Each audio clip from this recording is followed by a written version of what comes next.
In our last video, we dove deep into the early life of St. George. In this second part of his extraordinary story, we witness George's unyielding faith.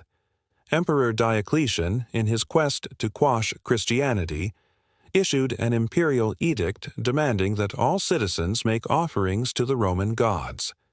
George publicly declared that he could not offer sacrifices to the pagan gods. Emperor Diocletian, enraged by George's audacity, wasted no time in ordering his immediate arrest. Once George was in the emperor's custody, the horrors began. Diocletian's goal was clear: to break George's spirit. The first of these tortures involved a massive boulder being placed upon George's chest, a brutal attempt to crush his ribs and suffocate him. However, George survived unharmed. Diocletian ordered that George face an even more agonizing fate. George was bound to a spiked wheel, its sharp points designed to tear his flesh as the wheel spun at high speed. The wheel of torment began to turn, and yet, miraculously, George emerged unscathed. The onlookers, including the soldiers, were struck by a deep sense of awe and wonder. The next trial was perhaps the most harrowing of all. George was cast into a pit filled with corrosive lime, a substance so powerful that it could dissolve human flesh. 3 days, when George was finally pulled from the pit, his body was unharmed. Not a single mark on his skin. The relentless torture seemed to have no end. One day, a man named Magnentios, a staunch pagan, was brought to witness George's suffering. Magnentios, seeing George's miraculous survival, demanded that George perform a miracle. In response, George turned to the tomb of a man who had died several years earlier. With great faith, he prayed over the tomb, and to the astonishment of all present, the dead man was resurrected before their eyes. The miracle was so powerful that it had a profound effect on everyone who witnessed it, including Magnentios himself.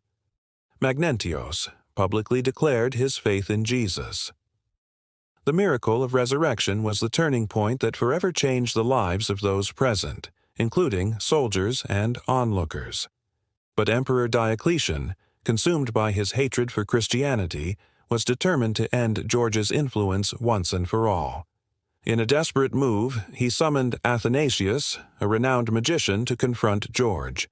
Athanasius, confident in his abilities, brought before George 2 vials. One, he claimed, would drive George insane, and the other would cause his death. Without hesitation, George drank from one of the vials. The onlookers held their breath, waiting for the outcome. To their astonishment, George was unaffected. In a moment of profound revelation, Athanasius declared his belief in Christ, much to the emperor's fury.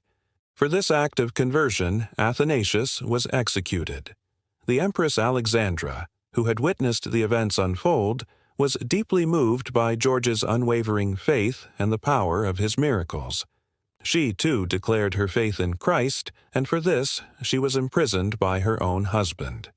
The emperor, unable to break George's spirit, decided for the final punishment. George was brought to a pagan temple. However, as soon as George entered the temple, he made the sign of the cross. The idols within the temple shattered. The priests and worshippers in the temple were horrified, and in their fury they demanded that George be executed immediately. Diocletian, filled with rage, ordered that George be taken outside the city and beheaded. George faced his executioner with courage, knowing that his life on earth was coming to an end, but his eternal reward awaited him. His legacy was just beginning. The tale tells of a terrifying dragon that had plagued the city of Atalia. Every year, the beast demanded a sacrifice, and the people, desperate to protect their lives, offered up young maidens to the monster. When the king's own daughter was chosen as the next victim, the people of the city were filled with dread, certain that nothing could stop the dragon's reign of terror. When St. George arrived in Atalia, he was moved by the plight of the people. Upon learning of the princess's impending fate, he resolved to confront the dragon. Armed only with his faith and his courage, George set out to battle the beast. The battle between St. George and the dragon raged for hours, but in the end, George triumphed, slaying the dragon with a single blow. The princess was saved, and the people of Italia, overwhelmed with gratitude, converted to Christianity in droves. This story of St. George and the dragon has become an enduring symbol of the triumph of good over evil.